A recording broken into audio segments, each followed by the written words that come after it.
मैं चाहूंगा शास्त्री जी महाराज कृपा करें। बहुत बोल सच्चिदानंद भगवान की जय, धर्म की जय हो, धर्म की जय हो। अधर्म का प्राणियों में विश्व का सनातन धर्म की वैदिक धर्म की सतगुरुदेव भगवान की सतगुरुदेव भगवान की श्रीमद् भागवत महापुराण की गंगा मैया की सर्व संतों की राजा रामचंद्र भगवान की श्री कृष्ण चंद्र भगवान की पवन सुत हनुमान की सर्व संतों की सर्व भक्तों की सर्व भक्तों की हरे हरे हरे महादेव। श्री राम जय जय राम श्री राम जय राम जय जय राम श्री राम जय जय राम श्री राम जय राम जय जय राम श्री राम जय जय राम श्री राम जय राम जय जय राम मंगल भवन मंगलहारी मंगल भवन अमंगल हारी प्रभु सुदशरथ अजर बिहारी द्रवहु सुदशरथ अजर बिहारी जय सिया राम जय सिया राम जय सिया राम जय सिया राम मुरली वाले राधे श्याम मुरली वाले राधे श्याम डमरू वाले शिव भगवान डमरू वाले शिव भगवान अब पर कृपा करो यही भांति अब पर कृपा करो यही भांति अब प्रभु कृपा करहु यही भांति, सब कज भजन करो दिन राति सब कज भजन करहु दिन राति सिया राम मैं सब जग जानी सिया राम में सब जग जानी करो प्रणाम जोर जुग पानी करहु प्रणाम जोर जुग पानी। श्री राम जय रहो राम श्री राम जय जय राम श्री राम जय राम श्री राम जय जय राम कलयुग केवल नाम आधारा कुल केवल नाम धारा सुमर सुमर नर उतरई पारा सुमिर सुमिर नरि उतरहि पारा राम कथा सुंदर कर कारी राम कथा सुंदर जुगदाई संशय भ्रम उड़ावन हारी संशय विहंग उड़ावन हारी। श्री राम जय राम श्री राम जय जय राम आओ नंदलाल तरस रहे नैना नंद लाल तरस गए नैना आओ गोपाल तरस रहे नैना आओ गोपाल तरस रहे नैना तरस रहे नैना बरस रहे नैना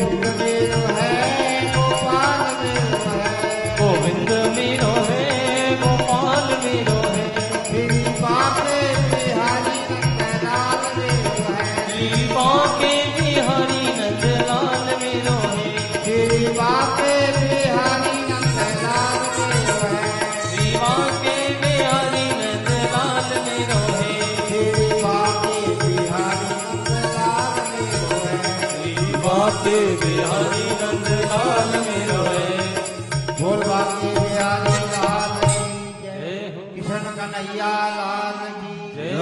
सर्व संतों की जय हो सर्व भक्तों की जय हो गुरु ब्रह्मा गुरु विष्णु गुरुदेवो महेश्वरा गुरु साक्षात परब्रह्म तस्मै श्री गुरुवे नमः। ध्यान मूलम गुरु मूर्ति पूजा मूलम गुरु पदम मंत्र मूलम गुरु वाक्यम मोक्ष मूलम गुरु कृपा सच्चिदानंद रूपाय विश्वोत्पत्त्यादि हेतुवे तापत्राय वनाशाय श्री कृष्णाय वयं नमः। अज्ञानतिमिरान्धस्य ज्ञानाञ्जनशलाकया चक्षुरुन्मीलितं येन तस्मै श्रीगुरुवे नमः। ॐ सर्वे भवन्तु सुखिनः सर्वे सन्तु निरामया सर्वे भद्राणि पश्यन्तु मा कश्चित् दुःखभाग्। धर्मानुरागी धर्म प्रेमी सज्जनों, भारत देश के अंदर संपूर्ण संत जो है प्रभु का नाम जपने का ही आदेश देते हैं कि हे मनुष्यों, तुम जो प्रभु का नाम जपो, स्मरण करो। ऋषि मुनि महर्षि तपस्वी जो है गंगा के किनारे पर संपूर्ण जीवन जो है अपना व्यतीत कर देते हैं। संत सरोवर ज्ञान जल ताहा पखारू मेले से निर्मल भया साधु संतों के संग। संत जो सरोवर है और ज्ञान रूपी जी हो, इनके अंदर जो है ज्ञान है और जो इनकी चरण और शरण में पहुंच जाता है उसका जो बीड़ा अवश्य पार हो जाता है। बिगड़ी जन्म अनेक की सुधरे अब ही आज राम का होय के राम भज तुलसी कर तजदे को समान। बताया कि अनेकों जन्मों की बिगड़ी हुई, अनेकों जन्मों के पाप, अनेकों जन्मों के ताप और अनेकों जन्मों का अंधकार संत प्रियदास जी महाराज जी की चरण और शरण में आने से 1 मिनट में ही समाप्त हो जाता है। क्यों कि ऐसे तपोनिष्ठ महात्मा और हर एकादशी को, यह एकादशी का व्रत करने वाले और तपोनिध निधि और तपस्या की मूर्ति यह प्रियदास जी महाराज है। इनकी शरण और चरणों के अंदर आने से संपूर्ण जो है कष्ट जो है बड़ी बड़ी कष्ट दूर हो जाते हैं। सभी संतों ने यही बताया है कि उठो, उत्तिष्ठत जागृत प्राप्त है बड़ा निबोधते छुरस धारा निष्ठा दुत्या दुर्गम पथ सत्कव्यो बदंती। हे मानवो, तुम्हें जो है कलयुग के प्रभाव के अंदर पहना नहीं है। कलयुग चल रहा है। एक तो मनुष्यों की बुद्धि जो बहुत छोटी है, दूसरा जो कलयुग चल रहा है, तीसरा जो हमारा जो खान पान है वह बीमार खान पान ने ही बीमारियों का घर जो है हमारे अंदर जो कर दिया है। केवल खान पान नहीं, जो हम गेहूं खाते हैं वह जो है जहर एक प्रकार से खा रहा है, जिसके अंदर 3-3 बीघे, 1 बीघे के अंदर 3 जो है कट्टे जो है यूरिया के मिलते हो तो उसका शरीर जो गैस, बीमारियां, शुगर, बीपी सीपी जो है यह जो है होते रहते हैं। और ये हम शुद्ध खाना खाते थे पहले 20 बरस पहले, और हमारे कोई रोग नहीं था, कोई शोक नहीं था, कोई बीमारी नहीं थी। आज जो हमारा खान पान जो दूषित है, जिसका खान पान शुद्ध होगा उसका सजनो यह लोक भी शुद्ध होगा। जिसका खान पान शुद्ध होगा उसका यह लोक भी शुद्ध होगा। जिसका यह लोक शुद्ध होगा उसका परलोक भी शुद्ध होगा, और जिसका परलोक शुद्ध होगा उसका यह लोक भी शुद्ध होगा, अच्छा होगा। तो इसलिए पहले खान पान को शुद्ध करो, फिर अपने व्यवहार को शुद्ध करो, फिर अपने रहन सहन को शुद्ध करो। आज जो है हम भगवान राम प्रातः काल उठ कर रघुनाथा, मात पिता गुरु न्वामई माथा। प्रातः काल उठ करके भगवान राम जो अपने माता पिता को नमस्कार करते थे, प्रणाम करते थे, दंडवत करते थे और आशीर्वाद लेके आगे गाँव करते थे। आज वह भारतीय संस्कृति हमारे देश से जो नष्ट होती हुई जा रही है। क्यों कि हम माता पिता को नमस्कार नहीं करते। अगर नमस्कार करने वाला व्यक्ति और प्रातःकाल नमस्कार करने वाला व्यक्ति अगर अपने माता पिता को नमस्कार करता है तो 4 चीजों की अनायास प्राप्ति करता है। कौन कौन सी 4 चीजें हैं सज्जनों? आयु, विद्या, जसो, बलम। आयु की, विद्या की और बल की और बुद्धि की जो प्राप्ति होती है केवल बड़ों को नमस्कार करने से, बड़ों को दंडवत करने से। तो इसलिए प्रातःकाल उठो, माता पिता को नमस्कार करो, आगे का आशीर्वाद लेकर के और सब का कार्यों को जिस कार्य को हाथ डालोगे उस कार्य के अंदर ही सफलता मिलेगी, क्योंकि माता पिता का आशीर्वाद है। तो सज्जनों, यह जीवन है जो बड़ा अनमोल है।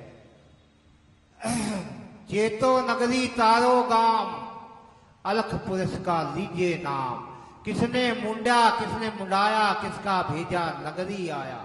सतगुर मुंडा लेख मुंडाया और गुरु का भेजा नगरी आया। गरीबदास श्री चंद गुरु नानक देव पंथ में संत हुए हैं, उनके लड़के हुए हैं। उन्होंने कहा चेतो नगरी, कि नगरों के अंदर जा करके तुम अलख पुरुष का नाम लो। अलख पुरुष मैंने परम पिता परमा। चेतो नगरी तारो गाम, और नगरों के अंदर जा करके तुम भक्तों को चिताओ और परम पिता परमात्मा की शरण के अंदर भेजो। चेतो नगरी तारो गाम, और उन पुरुषों को, उन महापुरुषों को तार दो इस संसार में से। किस प्रकार से तारते हैं संत और महापुरुष, इसके विषय में छोटा सा उदाहरण दे करके मैं अपनी वाणी को विराम देता हूं। एक बार एक धर्मनिधि नाम का एक सेठ था, और सेठ बड़ा कंजूस था, मक्खी चूस था।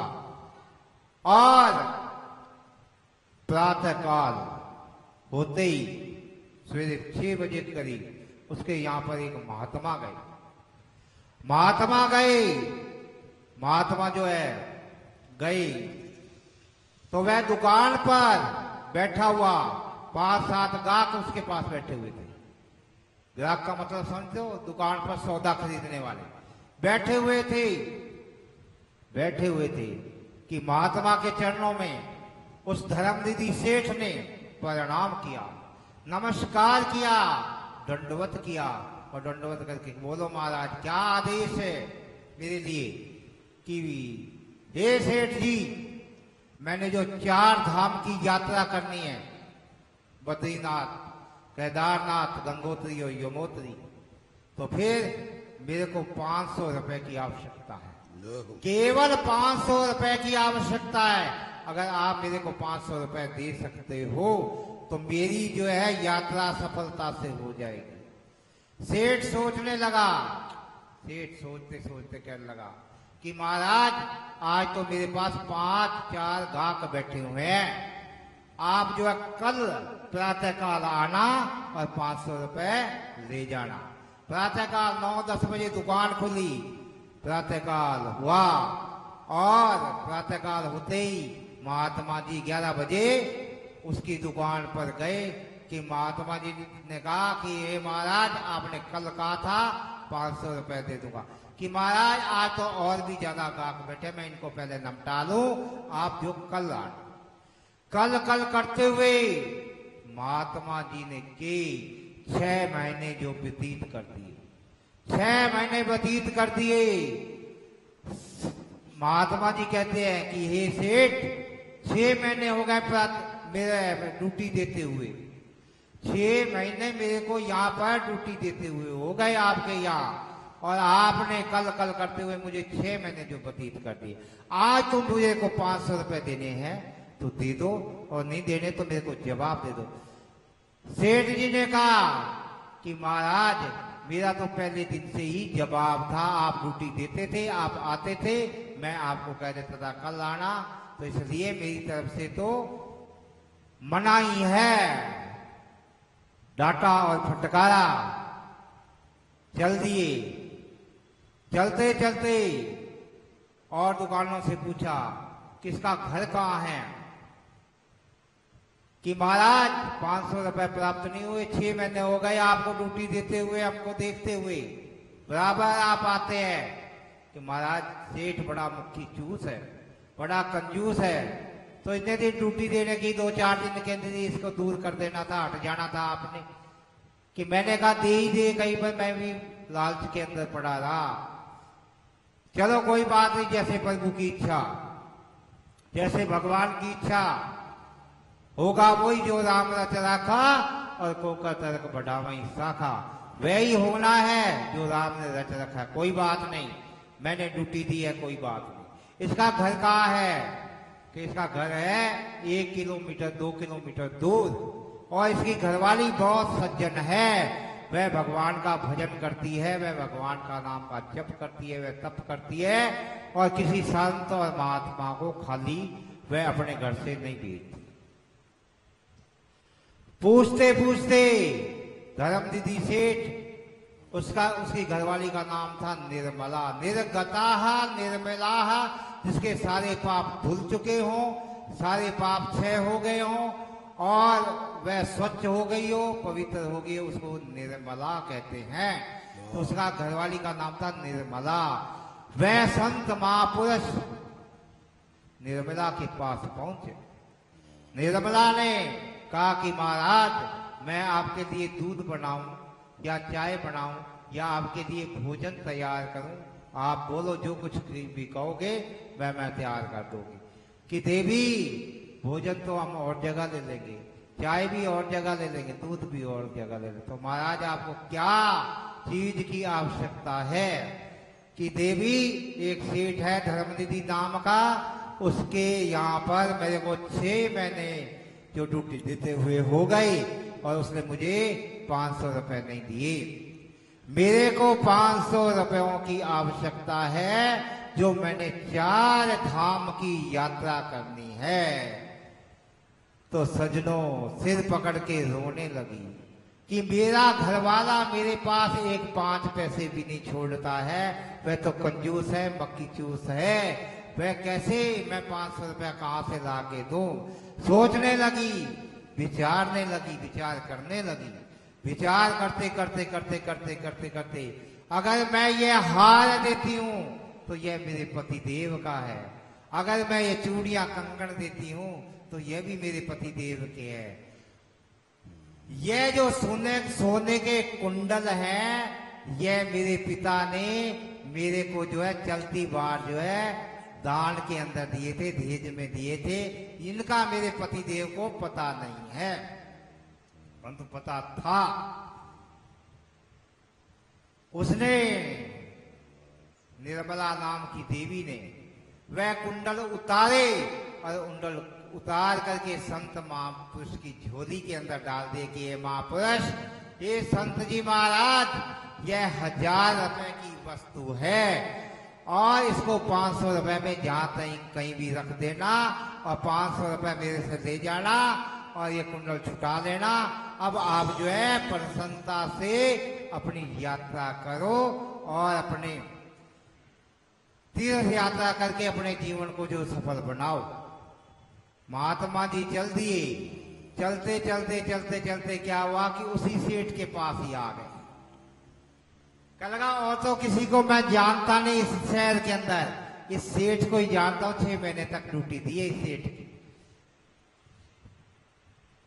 जाकर के और सेठ जी के हाथ में वह कुंडल रख दिए और सेठ जी को कहा कि ये सेठ जी, यह 1000 रुपए की वस्तु है और 1000 रुपए की वस्तु होने पर जब मेरे पास 500 रुपए होंगे, जब मैं 500 रुपए दे के और आपसे कुंडल ले जाऊंगा, ये रख लो मेरे और 500 रुपया दे दो।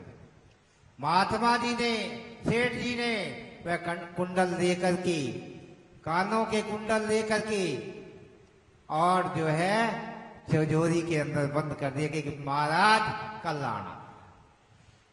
महात्मा ने डांट और फटकार लगाई कि कल कल करते पहले भी मेरे 6 महीने व्यतीत कर दिए, अब मैं आपके पास धरोवर रूप में कोई वस्तु रख रहा हूँ, सोने के कुंडल रख रहा हूँ। अगर तो तुम मेरे को 500 रुपए देता है तो दे दे, और नहीं तो मेरे कुंडल दे दे, मैं कहीं और रख दूंगा। कि 5 मिनट महाराज रुको, मैं घर पर जाता हूँ, अभी तक मैंने 500 रुपए कमाए नहीं है, घर पर जाता हूँ और 500 रुपए आपको मैं ला के देता हूँ, लाओ जल्दी।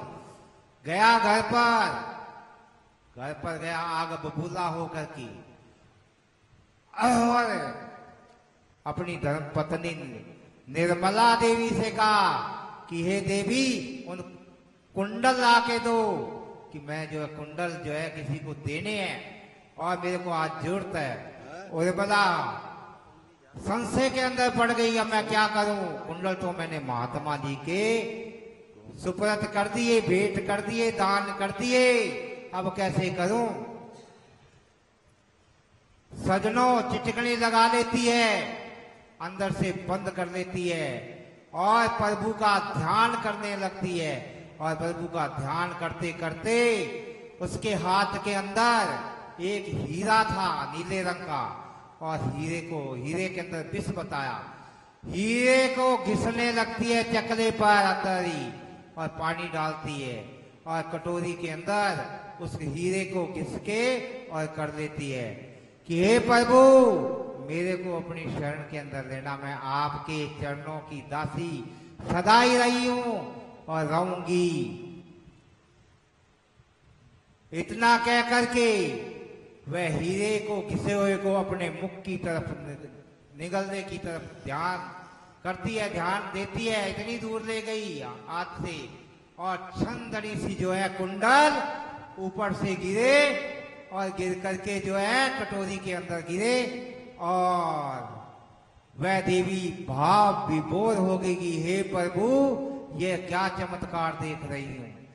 उसी समय पर द्रौपदी को याद किया कि द्रौपदी के ऊपर भी तीर आदि खींचा गया था, जब आपने द्रौपदी का भी तीर जाकर के बढ़ाया था। नरसिंह के ऊपर नरसिंह की भांजी का भास भरा जा रहा था, तो जूनागढ़ के अंदर 1.25 पैर जो सोने की वर्षा की थी, धन्ना भगत के ऊपर विपता आई थी, और संतों को ज्वार उबाल के खवा दी थी उन्होंने, और उनके खेत के अंदर घरवाली ने उनकी डांटा फटकारा तो तुम्बे हो गए पत्थरों की जगह। तुम की जय।